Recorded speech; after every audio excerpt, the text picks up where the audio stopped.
যুক্তরাষ্ট্রের ৪৭তম প্রেসিডেন্ট হিসেবে আজ সোমবার শপথ নেবেন ডোনাল্ড ট্রাম্প। দায়িত্ব নেয়ার পর দেশটির ফেডারেল সরকারের উপর তার আগের যে কোনো প্রেসিডেন্টের চেয়ে নিয়ন্ত্রণ আরও জোরদার করতে প্রস্তুত ডোনাল্ড ট্রাম্প। এরই মধ্যে তিনি এবং তার মিত্রদের দাবি করা ডিপ স্টেট ভেঙে দেওয়ার পরিকল্পনা রয়েছে। প্রেসিডেন্টের দায়িত্ব হস্তান্তরের প্রক্রিয়ার সঙ্গে যুক্ত দুটি সূত্র এইসব তথ্য জানিয়েছেন। ডিপ স্টেট হচ্ছে সরকারের ভেতরে প্রভাবশালী সংস্থা এবং গ্রুপ গোপনে সরকারি নীতির হেরফের বা নিয়ন্ত্রণ করে থাকে। আরও স্পষ্টভাবে বলা যায়, এই ডিপ স্টেট কোনো বিধিবদ্ধ কাঠামো নয়। এরা শক্তিশালী গ্রুপ যারা রাষ্ট্র এবং সরকারের মধ্যে সক্রিয় থাকে এবং বিপুল ক্ষমতা নিয়ে তারা থেকে কাজ করে। তাদের কাজ স্বার্থ এবং রাষ্ট্র এবং সরকারের ক্ষমতা ব্যবহার করেই করে থাকে, কিন্তু দায় পড়ে রাষ্ট্র এবং সরকারের উপর। তাদের চেনা যায়, দেখা যায়, কিন্তু সরাসরি তাদেরকে ধরা যায় না।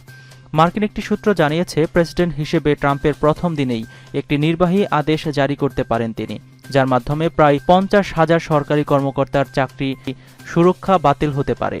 এতে তাদের বদলে ট্রাম্পের পছন্দের এবং অনুগত ব্যক্তিদের নিয়োগ দেওয়ার সুযোগ তৈরি হবে। আরেকটি সূত্র জানিয়েছে, ট্রাম্প প্রশাসন যত তাড়াতাড়ি সম্ভব সরকারের হাজার হাজার রাজনৈতিক নিয়োগ পূরণ করার জন্য চাপ দেবে।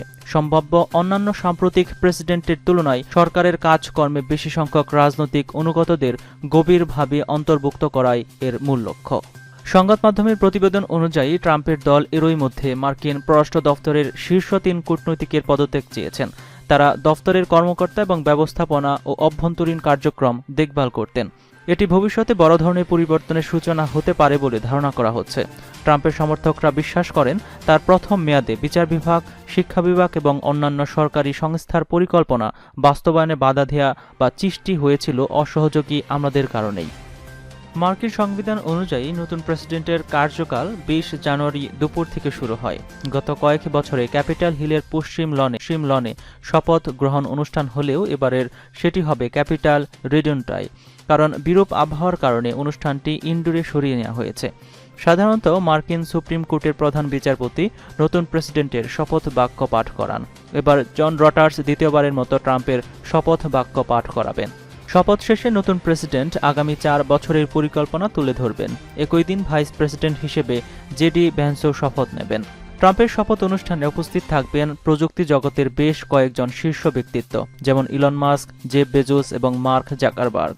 বিদায়ী প্রেসিডেন্ট জো বাইডেন এই অনুষ্ঠানে উপস্থিত থাকবেন।